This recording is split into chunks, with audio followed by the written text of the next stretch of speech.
이 시간 주시는 하나님의 말씀은 디모데후서 2장 3절에서 7절까지 말씀입니다. 디모데후서 2장 3절에서 7절까지 말씀, 신약성경 344페이지에 있습니다.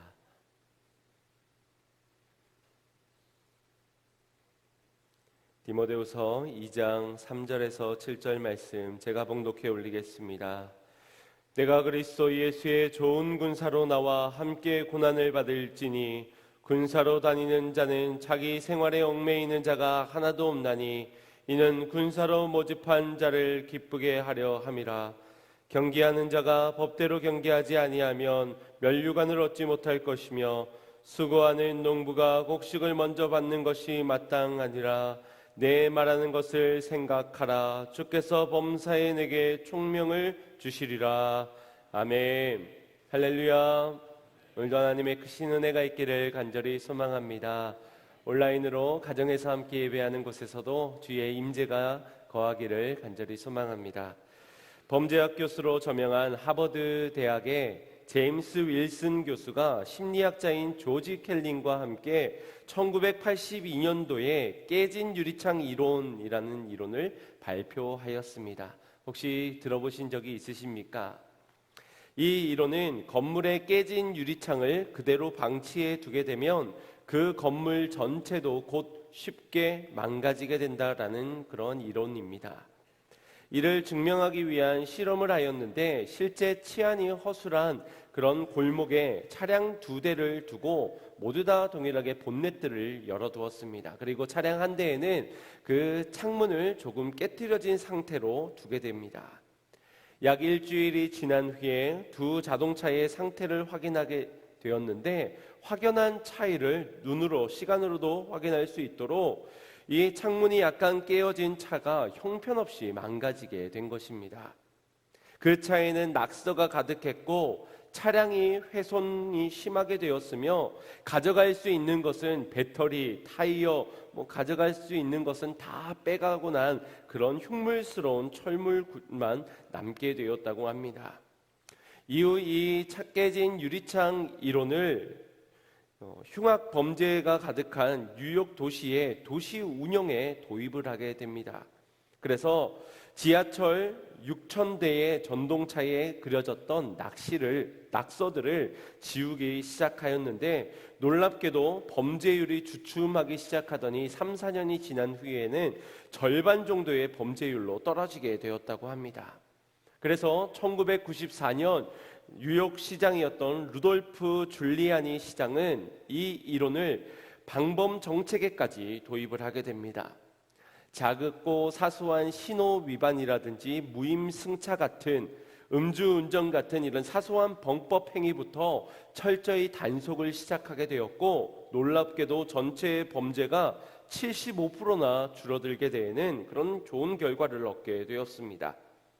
오늘날에는 이러한 이론이 회사 경영에도 도입이 되어서 화장실 청소에서부터 주차장 관리, 작은 서비스, 말 한마디까지 세심한 신경을 쓰고 있습니다.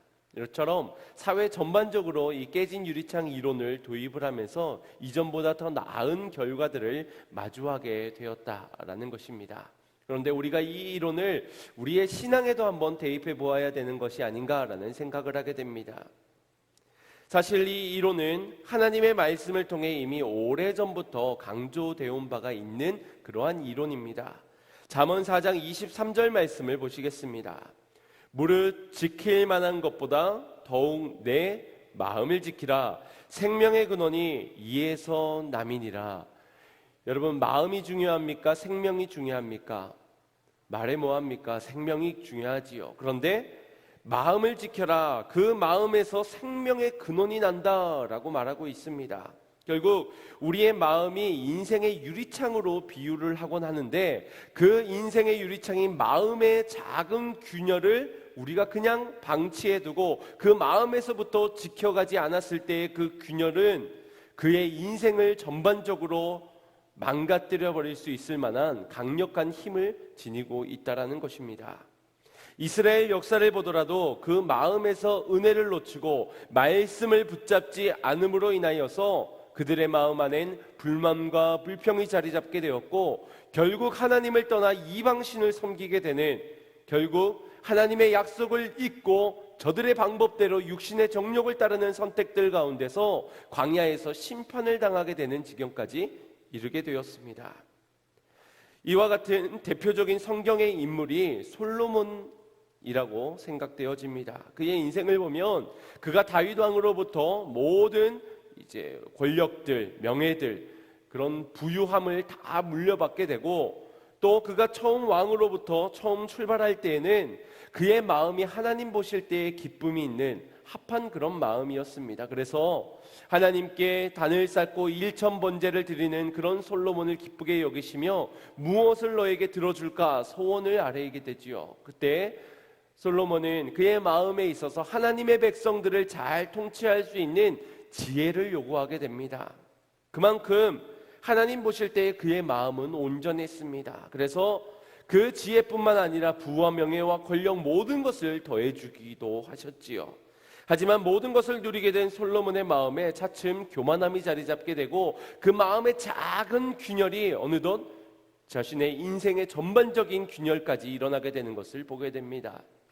하나님을 의지하기보다 자신의 군사력을 의지하게 되었고, 말씀을 따르기보다 말과 병거를 의지하며 여러 이방의 여인들과 혼약을 가지며 자신의 권력을 더욱더 확충시켜 갔습니다. 결국 그 이방의 신들을 수용하기까지 하면서 자신의 마음에 하나씩 낙서가 되어져 가고 오염이 되어져 가고 파괴가 되어져 가는 것을 모른 채 그렇게 덧없는 세월을 보낸 후에 그의 인생의 말미에 이 모든 자신의 지난 날을 후회하는 그런 인생의 결과를 마주하게 되기도 하였습니다. 그러면서 정신을 차리고 고백하게 된 것이 바로 전도서 아닙니까? 헛되고 헛되고 헛되고 헛되니. 자신의 마음에 그런 작은 균열이 이와 같은 결과를, 헛된 결과를 마주할지는 그는 몰랐을 것입니다. 그의 마지막 유언이 얼마나 처량합니까? 전도서 12장 13절 말씀에는 우리에게 유언과 같이 그가 이렇게 일러주고 있습니다. 합독해 봅니다. 일의 결국을 다 들었으니 하나님을 경외하고 그 명령을 지킬지어다. 이것이 사람의 본분이니라. 아멘. 내가 너희들에게 일의 결국, 내가 지난날의 그 마음의 균열들을 방치해두고 지내온 세월들, 돈을 쫓고 명예를 쫓고 쾌락을 쫓고 내 스스로 내 인생의 강인함을 이루고자 하였던 그 모든 결과가 너희에게 전한 바, 이것을 너희가 들었으니 오직 하나님을 경외하고 두렵고 떨린 마음으로 말씀 앞에 서라.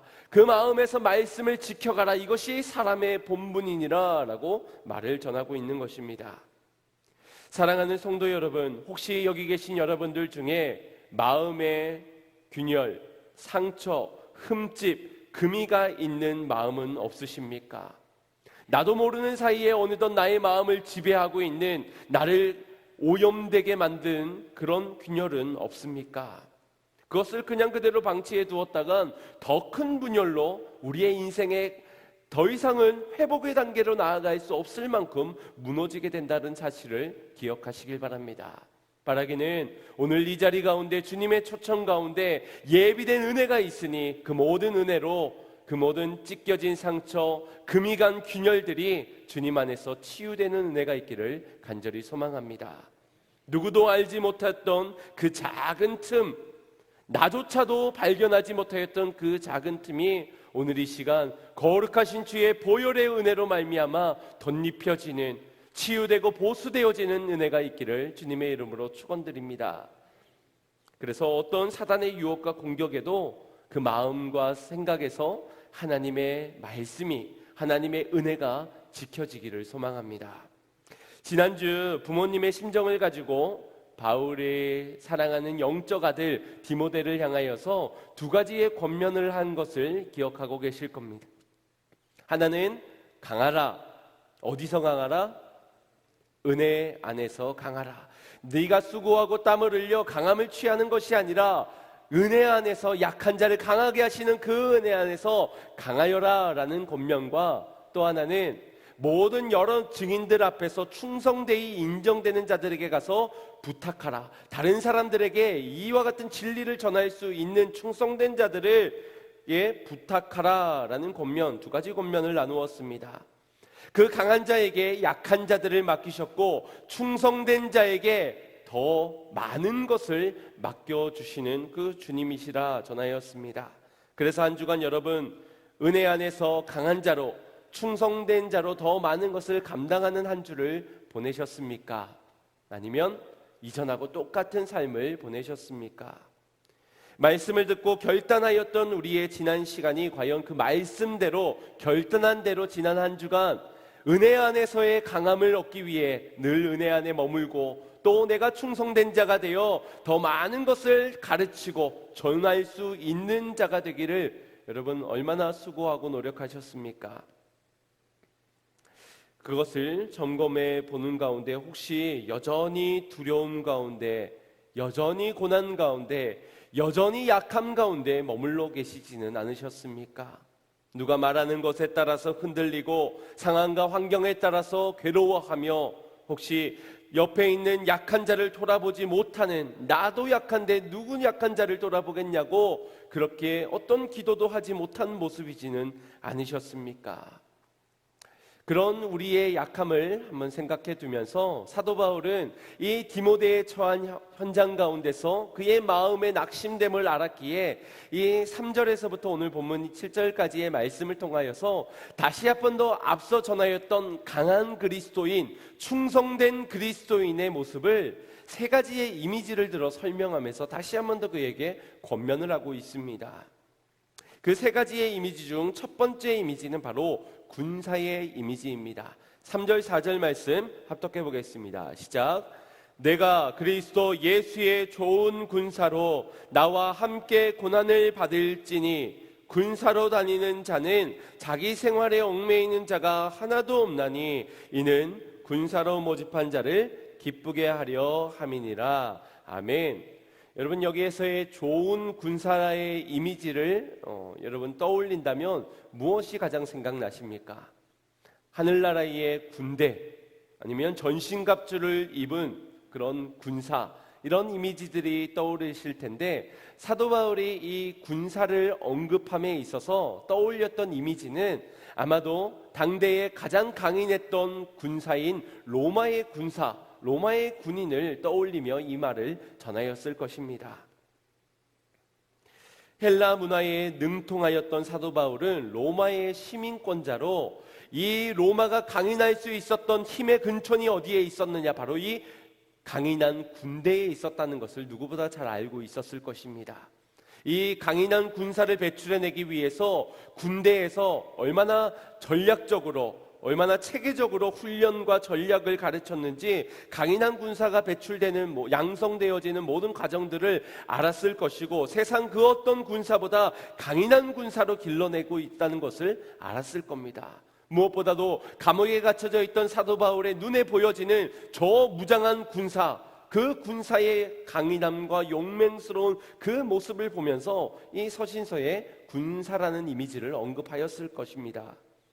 특별히 군대가 존재하는 이유, 강한 군사를 양성하는 이유가 무엇이겠습니까? 그것은 전쟁을 위해서요, 싸워서 이기기 위해서일 것입니다. 좋은 군사는 강력한 힘도 지녀야 하고 총명스러운 지혜도 가지고 있어야 하지만, 무엇보다도 좋은 군사에게 필요한 덕목은 싸움을 두려워하지 않는 마음일 것입니다. 유능한 재능, 총명스러운 지혜, 강인한 힘, 좋은 피지컬, 많은 무술을 능통한 자라 하더라도 싸움을 싫어하는 평화주의자라면 과연 그가 좋은 군사가 될 수 있겠습니까? 없는 것이지요. 사도 바울은 좋은 군사의 이미지 가운데 저 강인한 로마의 군사, 그러면서도 싸움을 두려워하지 않는, 전쟁에 나가서도 죽음의 위협이 가해지는 속에서도 싸워야 나가야 할 때 싸움을 그치지 않았던 그 군사의 이미지를 언급하고 있는 겁니다. 그러면서 좋은 군사가 수행해야 할 세 가지를 이 3절 4절에 함께 기록을 하였습니다. 첫 번째는 고난을 받을 것, 고난을 받는 군사에 대해서 언급을 하고, 두 번째는 자기 생활에 얽매이지 않는 군사가 좋은 군사다. 그리고 세 번째는 부르신 이 모집한 일을 기쁘시게 하는 것, 이것이 좋은 군사가 수행해야 될 일이다라고 기록하였습니다. 종합해서 말해보자면 바울의 권면은 디모데야, 너가 예수님의 좋은 군사로서 싸움을 두려워하지 않고 맞서 싸울 수 있는 그런 군사가 되기를 원한단다. 그리고 너가 싸워야 되는 그 대상은 다름 아니라 바로 고난이다라고 말해주고 있는 겁니다. 자기 생활에 얽매여서에 받는 고난이 아니라 나를 모집한 자, 하나님을 기쁘시게 하기 위하여서 너가 감당하게 되는 그 고난이 너가 싸워야 될 대상이다라고 말해주고 있는 겁니다. 우리가 그리스도를 믿고 그분을 따르기로 삶에 결단하면서부터 우리에게 찾아오는 어려움들이 있습니다. 결단했기 때문에 축복의 대로가 열려졌으면 좋겠는데, 결단함으로부터 더 큰 어려움, 더 큰 시험, 더 큰 고난이 우리에게 찾아올 수 있다는 겁니다. 왜일까요? 그것을 예수님께서는 이렇게 말씀하셨습니다. 요한복음 15장 19절 말씀입니다. 합독합니다. 너희가 세상에 속하였으면 세상이 자기의 것을 사랑할 터이니 너희는 세상에 속한 자가 아니요 도리어 세상에서 나의 택함을 입은. 아멘. 세상에 속한 자로 살아갔을 때는 어떤 고난도 없을 것이지만 너희는 세상에 속한 자가 아니요 택함의 은혜를 입은 자로서 그 백성다운 삶을 살아갈 때 세상이 너희를 미워할 것이고 그 결과 너희의 인생엔 고난이 마주하게 될 것이다. 고난은 피할 수 없는 숙명과도 같은 것이다 라고 말을 해주고 있는 겁니다. 자기 자신을 위해 살아가며 마주하게 되는 고난이 아니라 나를 부르시니 하나님을 기쁘시게 하기 위해서 마주하게 되는 그 고난, 그때 마주하는 그 고난을 감당하여라, 그 고난을 받아라 라고, 좋은 군사가 되어 받으라 라고 말하고 있는 겁니다. 이는 1장 8절 말씀에 이미 언급함과 같이 오직 하나님의 능력을 쫓아 복음과 함께 고난을 받으라 라는 사도 바울의 요청과 동일한 맥락에서의 권면입니다. 아마 여러분의 삶에서도 동일한 고난의 삶들이 펼쳐지고 있을 것입니다. 욕망을 거역하고 주님의 뜻을 따르기 위한 싸움 가운데 고난은 없을 수 없는 일입니다.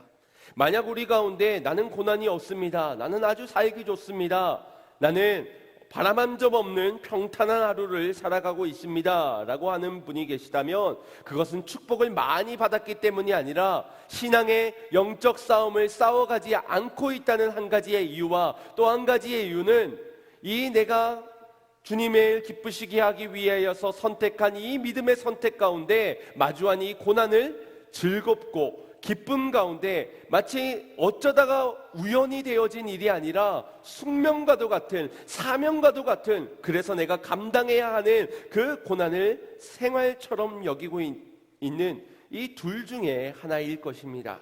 바라기는 후자의 고백처럼 이 고난이 내가 감당해야 하는, 믿음을 선택했기 때문에 내가 능히 감당해내야 하는, 그리고도 넉넉히 이겨내야 하는 그런 고난으로 마주하고 있기를 소망합니다. 전자의 고백처럼 아무런 싸움이 없어서 평탄한 삶이 되어서는 안 된다라는 겁니다. 바울을 나와 함께 고난을 받자라는 말은 나와 함께 고통스럽고 괴롭게 살자라는 말의 초대가 아니라 믿음을 저버리지 말고 끝까지 함께 걷자라는 그러한 초청입니다.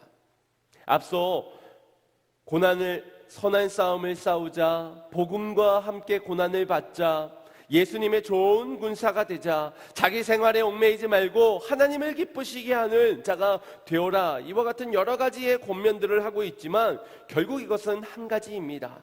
믿음을 저버리지 말라는 겁니다. 이 땅을 살아가면서 하나님이 너를 택한 그 은혜를 저버리지 말고 굳건히 믿음을 지키며 살아가자, 믿음의 여정을 완주하자라고 말하고 있는 것입니다. 마태복음 5장 10절에서부터의 말씀을 보시면 의를 위하여 핍박을 받는 자는 복이 있나니 천국이 저희 것임이니라. 나를 인하여 너희를 욕하고 핍박하고 거짓으로 너희를 거스려 모든 악한 말을 할 때에는 너희에게 복이 있나니 기뻐하고 즐거워하라. 하늘에서 너희의 상이 크미니라. 너희 전에 있던 선지자들도 이같이 핍박을 하였느니라. 아멘. 예수님께서도 이와 같이 말씀하셨습니다. 의에 위하여 핍박을 받는 자 복이 있도다. 나를 위하여서 당하는 그 고난 가운데서는 천국이 저희 것이 될 것이다. 또한 그 천국에서 큰 어마어마한 상이 너희에게 있을 것이다. 결국 사도 바울의 초청은 디모데로 하여금 괴로움의 자리에서로 초대가 아니라 이 축복이 있는 곳, 천국에 소유하게 되는 이 놀라운 축복이 있는 자리로서의 초대를 지금 하고 있는 것입니다. 군사라 하면 싸움은 해도 그만 안 해도 그만이 아니라 어떤 죽음의 위협이 있다 하더라도 감당해야 하는 것이 싸움이지요. 그것이 군사입니다. 사도 바울은 지금 좋은 군사라는 이미지를 붙여서 이럴 때는 믿음이 있다가 이럴 때는 믿음이 없다가 이때는 강인한 믿음이었다 저때는 여담한 믿음이어서 언제든지 변질되고 변화되는 그런 자가 아니라 강인한 군사, 좋은 군사가 되어 함께 이 믿음의 길을 걷자라고 이 군사의 이미지를 붙여서 설명을 하고 있는 겁니다. 이는 디모데에게 뿐만 아니라 오늘날 믿음의 선택, 믿음의 은혜의 택하심 아래서 함께 고난의 길을 걷고 있는 저와 여러분에게도 동일하게 이 선한 싸움을 싸워나갈 것을 권면하고 있는 것인 줄 믿습니다. 바라기는 고난 중에 믿음을 저버리지 마시고 주님의 선택 가운데 선택되어진 우리가 주님을 선택함 속에서 마주하는 모든 고난 속에 선한 싸움을 싸워나기를 간절히 소망합니다. 자기 생활에 얽매여서 살아가는 인생이 아니라 나를 불러주신, 나를 택하여 주신 그 은혜 안에서 나를 강하게 하시는 그 놀라운 축복을 누리며 선한 싸움을 싸워나가는 우리 모두가 되기를 간절히 소망합니다. 또한 두 번째 이미지는 사랑하는 디모데에게 경기하는 자, 곧 선수로서 살아가기를 원하고 있습니다. 5절 말씀을 보시면 경기하는 자가 법대로 경기하지 아니하면 면류관을 얻지 못할 것이다 라고 말하고 있습니다. 경기하는 자, 운동 경기를 준비하는 그 선수를 말합니다.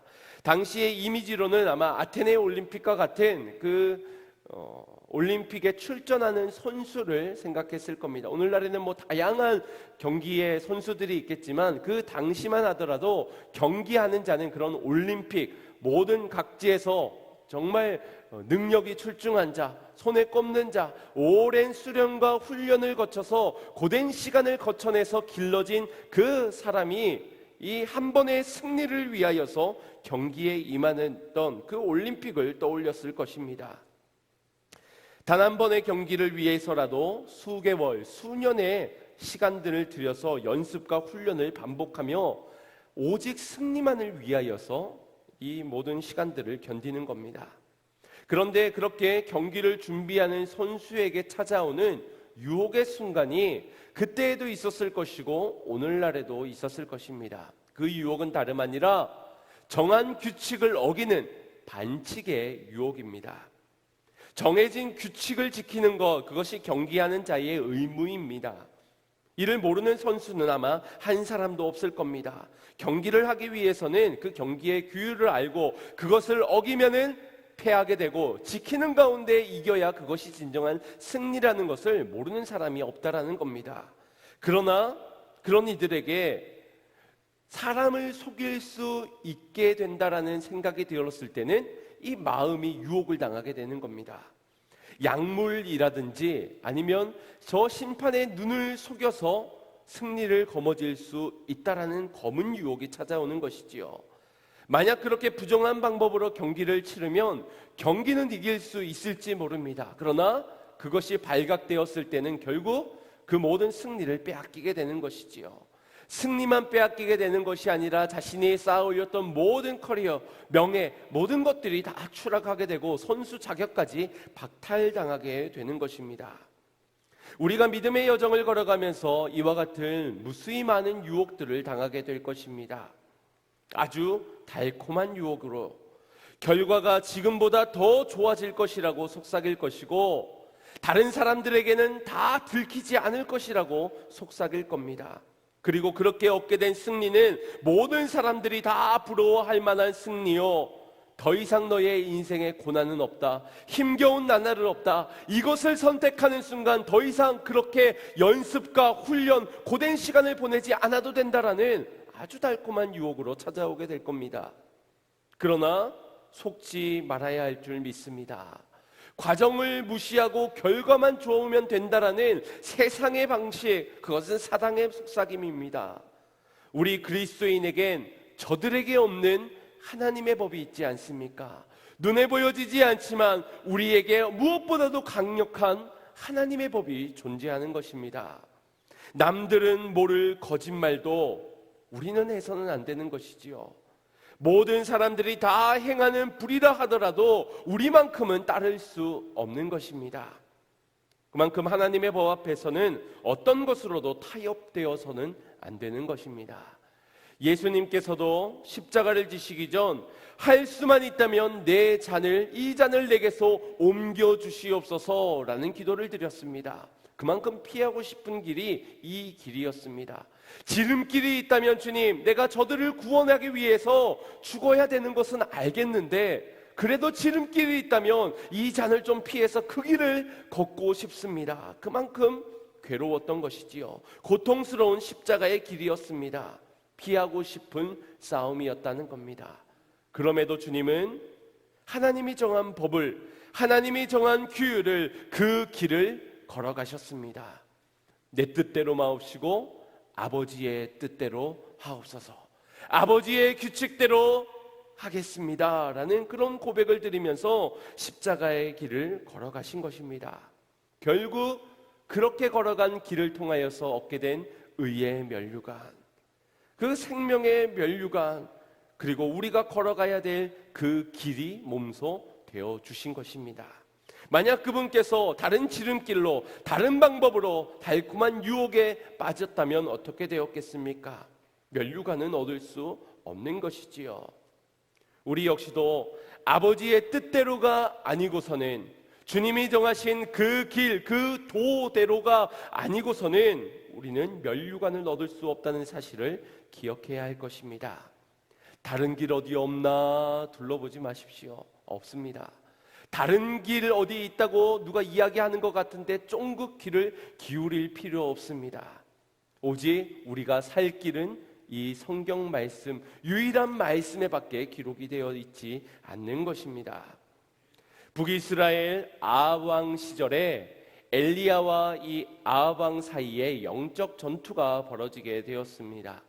이 제단에 제물을 쌓고 누가 먼저 불을 빨리 임하게 하는가에 대한 전쟁이었는데, 엘리야는 단 한 사람이 나왔고 그 반대편에는 바알 선지자 450명과 아세라 선지자 400명, 총 850명이나 되는 사람들이 그곳에서 애타게 기도를 하며 부르짖게 됩니다. 그 갈멜산에 이 850명과 엘리야뿐만 아니라 이스라엘 백성들, 믿음의 백성들까지 함께 그곳에 머물렀습니다. 그리고 엘리야는 그곳에 불이 내리기 전 믿음의 백성들에게 이렇게 외쳤습니다. 열왕기상 18장 21절 말씀 합독하겠습니다. 시작. 엘리야가 모든 백성에게 가까이 나아가 이르되 너희가 어느 때까지 두 사이에서 머뭇머뭇하려느냐? 여호와가 만일 하나님이면 그를 쫓고 바알이 만일 하나님이면 그를 쫓을지니라 하니 백성이 한 말도 대답지 아니하는지라. 아멘. 왜 한 말도 대답지 못했을까요? 이스라엘 백성들에게 너무나도 쉬운 문제 아닙니까? 지금까지 여기까지 인도하신 이가 누구입니까? 이들이 누구를 따르고 누구를 믿는 백성입니까? 언약의 백성 아닙니까? 이스라엘 백성, 다른 백성들도 아니고 이스라엘 백성들에게 하나님을 따르겠느냐, 이방의 신을 따르겠느냐, 이 질문이 얼마나 쉽고 간단한 그런 질문입니까? 그런데 그들은 한마디의 말도 대답을 하지 못하고 있는 겁니다. 왜일까? 왜일까요? 그들에게 하나님의 말씀이 버려졌고 신앙의 규칙을 이미 떠났기 때문입니다. 하나님의 법을 따르며 지켜나가겠는가? 아니면 저 이방인의 신의 그 신앙의 규칙을 지키며 따라가겠는가? 여기에서 한마디도 못한 채 갈팡질팡하고 있는 건 이미 하나님의 규율을 떠난 상태이기 때문입니다. 전쟁은 칼과 창의 싸움이 아니요 850대 1의 숫자의 싸움이 아닌 오직 전쟁은 하나님께 속한 것이라 이 쉽고 간단한 분명한 진리의 규칙을 떠나 있었기 때문에 어떤 말도 할 수 없었던 것입니다.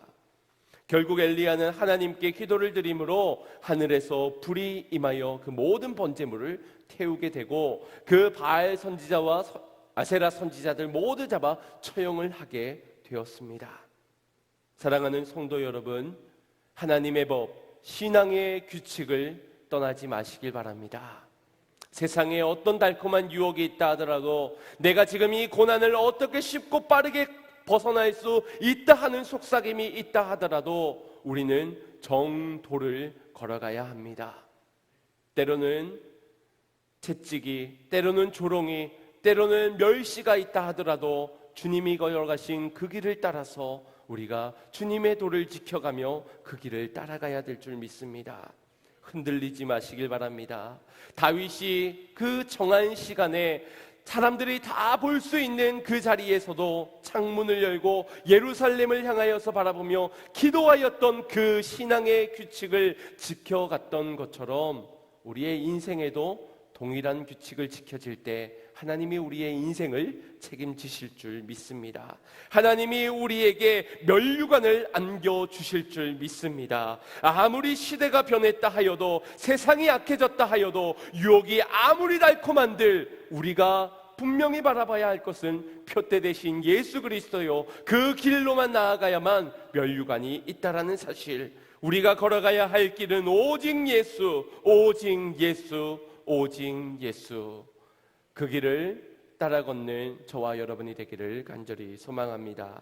마지막 이미지는 농부의 이미지입니다. 6절 말씀 합독하겠습니다. 수고하는 농부가 곡식을 먼저 받는 것이 마땅하니라. 아멘. 수고하고 땀을 흘려 농사를 짓는 농부가 그 곡식의 처음 것을 얻는 것은 매우 마땅한 것입니다. 눈물을 흘리며 씨를 뿌린 자는 기쁨으로 단을 거두게 될 것이라 주님께서도 말씀하셨습니다. 농부에게는 인내가 필요합니다.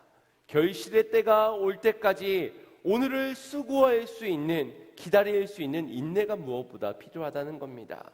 오늘을 심었다면 내일은 물을 주어야 하겠고 다음은 잡초를 제거하며 잘 자라고 있는지, 햇볕은 잘 공급되고 있는지, 또 어떤 어려움에 장애물이 있는 것은 아닌지 여러 가지로 돌보아야 하는 것입니다. 그의 돌봄 속에서 이 인내의 과정 속에서 반드시 결실을 맺게 될 것이라는 확신이 있어야 합니다.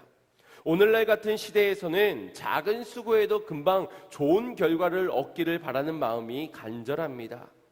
우리가 밥이 3분이면 밥이 완성되는 그런 시대를 살아갈지 누가 알았습니까? 그런데 이 3분 기다리기도 여간 초조한 것이 아닙니다.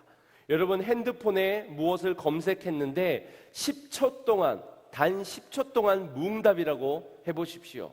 여러분 그 10초를 견딜 수 있으십니까? 아마 그 10초를 견디면서 그 10초 사이에 통신사에 전화를 걸어가지고 뭐 하는 거냐, 기지국이 있는 거냐 없는 거냐, 이게 지금 밥 먹고 살려고 이렇게 하는 거냐 아마 막 따져 물으면서 이걸 빨리 문제를 해결해 달라고 단 10초를 가지고도 우리는 말을 할 겁니다. 물론 여기에서 말하는 인내가 성격 급한 사람들을 말하는 것이 아닙니다. 여기에서의 인내는 믿음이 없기 때문에 인내하지 못하는 자를 말하는 겁니다. 믿음이 있으면 기다릴 수 있지요. 그러나 믿음이 없기 때문에 기다릴 수 없는 것입니다. 결국 열매 맺을 때까지, 그리고 그 열매가 익어질 때까지 기다릴 수 있어야 하는 겁니다. 열매가 익었다고 그것을 따먹으면 어떻게 되겠습니까? 떫은 그 열매를 먹으면서 괴로울 수밖에 없지요. 제가 검색을 해보니 덜 익은 열매를 먹으면 건강에도 해롭다고 합니다. 우리는 열매를 맺을 때까지, 그리고 그 열매가 익어질 때까지 하나님이 일하시고 하나님이 역사하시고 하나님이 주실 때까지 믿고 인내할 수 있는 농부가 되어야 할 줄 믿습니다. 그리고 무작정 인내하는 것이 아니지요. 바로 농부는 수고하는 부지런움이 있어야 합니다. 부지런하지 않으면 농부는 농사를 지을 수가 없고, 오래 기다린다고 해서 저절로 추수가 되어지는 법은 없습니다. 잠언 20장 4절 말씀을 보시면 게으른 자는 가을에 밭 갈지 아니하나니 그러므로 거둘 때에는 구걸할지라도 얻지 못한다라고 말씀하였습니다. 농부의 악함이 무엇이겠습니까? 바로 게으름입니다. 게으른 것이 농부의 악함입니다. 주님께서도 달란트 하나를 그 땅에 묻어두었던 종을 향하여서 게으르고 악한 종아라고 책망하신 것 같이, 우리에게 부지런함이 없다면, 우리가 게으르다면, 사명을 맡겼지만 분부된 것이 있었지만 약한 자들을 보여주셨지만 그것을 감당해내지 않는 수고로움, 부지런함, 성실함을 놓쳐버리고 게으른 삶을 살아가게 된다면 우리도 이와 같은 책망을 피할 수 없다라는 것입니다. 아마도 저와 여러분의 마음속에는 영적인 성장, 성숙되어져 가는 것에 대한 열망이 있을 줄 압니다. 그러나 심지 않은 곳에 열매가 맺어질 수는 없는 겁니다. 또한 심고 인내하지 못하는 자에게는 그 열매를 볼 수가 없고, 오늘의 수고, 오늘의 기도, 오늘의 노력, 오늘의 간절함에 애통함에 부르짖음이 없다면 그 곡식을 거둘 수는 없는 것입니다. 사도 바울은 군사와 경계하는 자, 이 농부 세 가지의 이미지를 가지고 은혜 안에서 강한 마음을 가져야 하는 너가 이와 같은 이미지 가운데서 강해져야 된다라고 주님께서 원하시는 일꾼의 모습을 이렇게 말씀해주고 있습니다. 훈련하지 않고 고난을 피하면서는 좋은 군사가 될 수 없어. 그리고 법을 지키지 않고서는 면류관을 얻을 수도 없는 거야. 수고하는 농부의 인내가 아니고서는, 성실함이 아니고서는 곡식도 먼저 받을 수 없어. 이것을 디모데에게 말해주고 있는 것입니다. 그런데 이 말을 전하고 있는 사도 바울의 마음이 어땠을까요? 이 디모데에게 이 편지를 쓰는 바울의 심정은 어땠을까? 여러분 혹시 생각해 보셨습니까? 정말 다 맞는 말을 하고 있는 겁니다. 좋은 군사 좋지요. 법을 지키는 경계하는 자, 선수 당연한 것이지요. 수고하는, 인내하는 농부 마땅한 일입니다. 그런데 이 마땅한 것을 전하면서 과연 바울의 마음이 어땠을까? 행복했을까? 기뻤을까? 즐거웠을까? 지금 이 편지를 받고 있는 디모데의 상황은 분명 사도 바울도 알고 있을 만큼 목회적 현장 가운데 어려움을 당하고 있었습니다. 연약한, 빈약한 육체적 괴로움을 가지고 고통 가운데 있고, 내일 어떤 일이 일어나게 될지 염려 가운데 핍박과 박해를 견디면서 힘겨운 시간을 보내고 있는 디모데에게 지금 이와 같은 편지를 보내고 있는 겁니다. 군사가 되어야 돼. 법을 지켜야 돼. 농부가 되어야 돼. 괴롭고 눈물 흘리는 이에게 따뜻한 말을 전하고 싶지 않았겠습니까? 디모데야, 너 참 수고가 많다. 너 참 괴로웠지. 힘들었지. 얼마나 힘들었을까? 이제 됐어. 이제 그만해도 괜찮아. 이제 쉬엄쉬엄 천천히 가자. 요령껏 가는 것이 이제는 괜찮아. 하나님도 그 정도면, 그 정도까지 했으면 하나님도 인정해 주실 거야. 아마 이와 같은 말을 하고 싶었을 것 같습니다. 말이 선한 싸움이지 좋은 싸움인 것처럼 보이지만 그게 착한 싸움입니까? 승자도 패자도 없이 아무도 다치지 않는, 아무도 괴롭지 않는 그런 싸움을 말하고 있는 겁니까? 그렇지 않지요. 피할 수만 있다면 피하고 싶은 그 싸움으로서의 초대, 고난으로서의 자리로 초대를 하고 있는 것입니다. 그런데 피하라고 말할 수가 없는 겁니다. 그렇게 말해서는 안 되기 때문에 격려하면서 그래도 복음과 함께, 그래도 나와 함께, 그래도 좋은 군사가 되어 은혜 안에서 강해져가지고 충성된 사람들과 함께 그래도 법을 지키며 수고하며 살아가자. 아파하고 눈물 짓고 있는 디모데를 향해 안타까운 마음이지만 그래도 전하고 있는 것이지요. 그래도 차라리 자신이 혼자 감당할 수 있는 일이었다면, 나 홀로 책임지고 나 홀로 지고 걸어갈 수 있는 짐이었다면 아마 스스로 내가 할게, 너는 쉬어, 내가 지고 갈게, 아마 그리 말하고 싶었을 겁니다. 여러분의 자녀들에게도 동일하지 않습니까? 여러분의 자녀들에게 과연 이와 같이 말할 수 있겠습니까? 정말 괴로운데 세상 가운데서 예수 믿는다고 왕따를 당한 자녀에게 여러분 이렇게 말할 수 있겠어요? 그래도 좋은 군사가 되어서 나랑 고난의 길 가자, 그래도 수고하자, 그래도 우리는 다른 사람은 다 법을 어겨도 우리는 하나님의 법을 어길 수 없지 않니? 그래도 가자, 과연 이와 같이 말할 수 있으시겠습니까?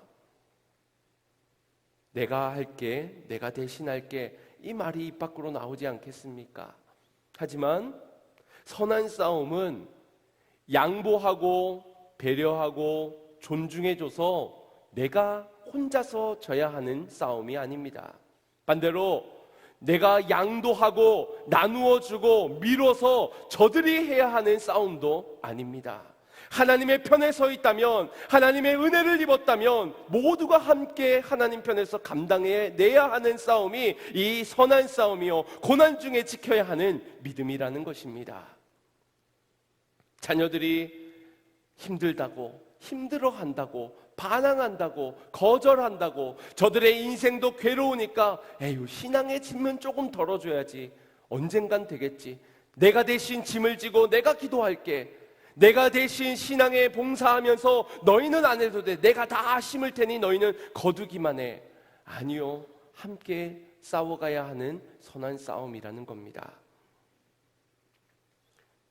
내가 대신 걸어가 줄 수 없기에, 그리고 이 길만이 영광의 길, 이 길에서 면류관을 얻고 이 길만이 생명의 길, 상 얻는 길이기에 이 확신이 있던 바울은 정말 마음은 안타깝지만, 눈물이 앞을 가리지만, 얼마나 고난 중에 괴로울까, 그런 마음이 있지만 그럼에도 쓸 수밖에 없었던 것이지요. 전할 수밖에 없었던 것입니다.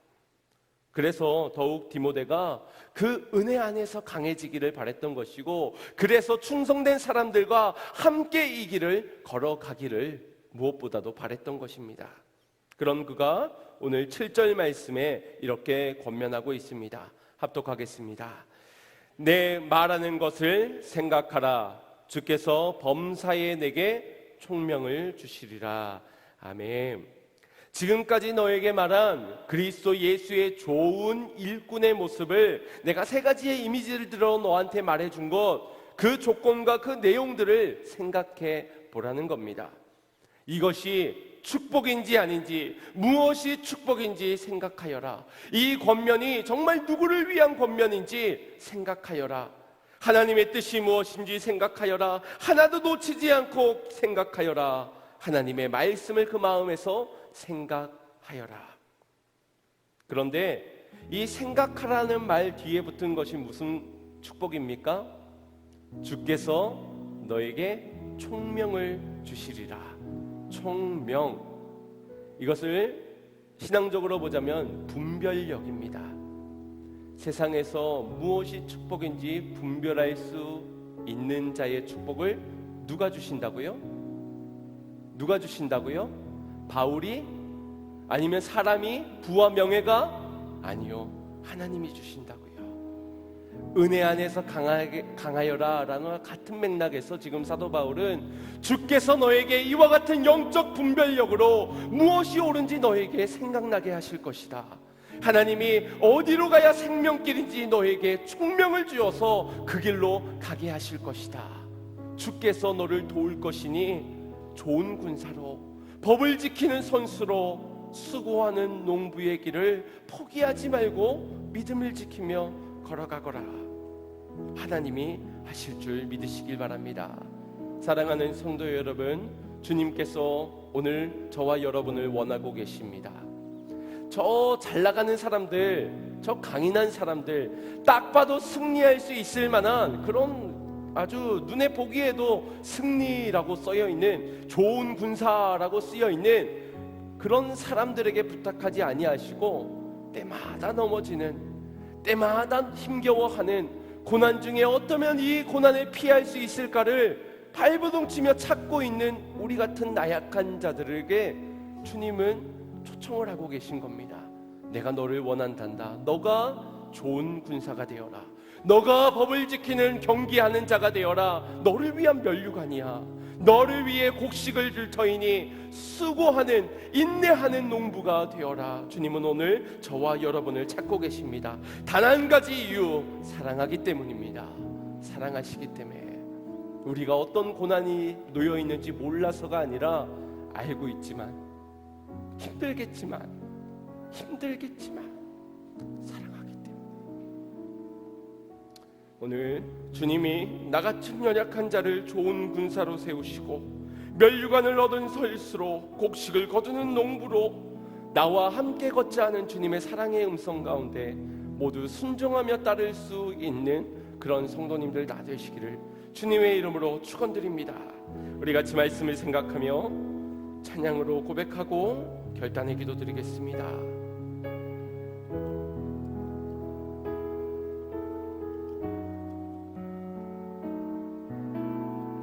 주님 나를 부르셨으니,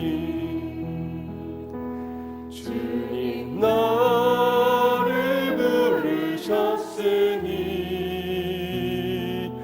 이 모든 정성, 내 모든 정성 주만 위에 바치니. 다시 한 번 더. 주님 나를 부르셨으니, 주님 나를 부르셨으니, 주님 나를 부르셨으니, 내 모든 정성, 내 모든 정성 주만 위에 바치니. 받으소서. 주님, 주님, 주님, 나의 기도를 들으사 영원토록 주님만을 사모하게 하옵소서. 주님 나를 사랑했으니, 주님 나를 사랑했으니, 아멘. 주님 나를 사랑했으니, 이 몸 바쳐서, 이 몸 바쳐서 주만 따라가렵니. 주님 나의 목소리 들리시지요. 주님, 주님, 나의 기도를 들으사 언제까지 주님만을 사모하게 하옵소서.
우리가 마주한 고난, 그리고 우리가 마주할 고난의 연장 가운데서 그럼에도 우리의 걸어가야 될 길은 분명합니다. 주님이 보이신 그 길, 생명의 그 길을 걸어가야 될 줄 믿습니다. 어떤 고난, 어떤 유혹, 어떤 시험이 내게 찾아온다 하더라도 주님이 나를 부르셨으니, 주님이 나 같은 자를 택하시고 나 같은 자를 찾으시니, 주여 나를 내어 드릴 때에는 아버지 하나님 좋은 군사로, 주의 법을 지키는 선수로, 수고하는 농부와 같이 나를 온전히 들여줄 수 있는 일꾼 되게 하여 주시옵소서. 나를 사용하여 주시옵소서. 우리 나를 온전히 내어드리는 마음으로 결단하며 주의 한 번으로 듣고 기도하겠습니다. 주여, 아버지 하나님, 고난 중에 있는 나의 인생이기에 지금은 나를 조금 들이지 않아도 주님이 이해하실 것이라 여겼습니다. 지금은 조금 더 내어가고, 지금은 시험시험 걸어가며 세상과 타협하고 세상으로 못하여 아버지의 나를 충성되게 들이지 않아도 아버지 하나님이여 된다라는 달콤한 유혹이 내게 있었습니다. 아버지 하나님, 그러나 아버지 하나님의 복음과 함께 고난을 받으면서 그 안에서 강한 자로 이 고난을 넉넉히 이겨낼 것을 명하시며 오늘 나를 좋은 군사로 부르고 계십니다. 오늘 나를 주의 법을 어기지 아니하는 선수로 부르고 계시며 인내한 자에게, 수고한 자에게 곡식을 줄 것이니 농부되라 말씀하십니다. 오늘 나의 인생에 하나님의 부르심을 잊지 아니하고 어느 곳이든 주님 내가 나아가겠습니다. 복음 들고 걷겠습니다. 내가 주님을 따르며 순종하며 나아가겠습니다. 주님의 강인한 일꾼 되게 하여 주시옵소서. 사랑의 주 하나님, 감사를 드립니다. 우리의 인생에 마주하는 모든 고난이 자기의 생활에 얽매여서 마주하는 고난이 아니라 하나님의 은혜 안에서 하나님을 선택하는 그 믿음을 지키기 위해 마주하는 고난, 이것을 우리가 감당해내야 할 줄 믿습니다. 선한 싸움을 싸워나가는 가운데 이 모든 고난에서 나를 미혹해 하고 유혹해 하고 넘어뜨리며 절망 가운데 나락으로 떨어뜨리게 하는 모든 시험 속에서 선한 싸움을 싸우며 승리할 수 있는 우리 믿음의 군사들 되게 하여 주시옵소서. 어떤 어려움, 마지막 때가 온다가 하더라도 아버님은 끝까지 우리의 믿음을 지키며 주님의 좋은 군사로 아버지 하나님의 말씀을 끝까지 지켜나가는 선수로 수고하고 인내하며 심기를 기뻐하는 농부되어 주님 앞에 쓰임받는 자가 되기를 원하오니 주님의 부르심에 모두 순종하며 화답하며 나아갈 수 있게 하여 주시고 주님의 은혜 안에서 우리를 총명케 하여 주시고 생각나게 하여 주시고 인도하여 주시어 그 생명길 면류관의 길을 다 마다하지 않고 걸어갈 수 있는 우리 양문의 모든 일꾼들 될 수 있도록 축복하여 주시옵소서. 예수님의 이름으로 기도드리옵나이다. 아멘.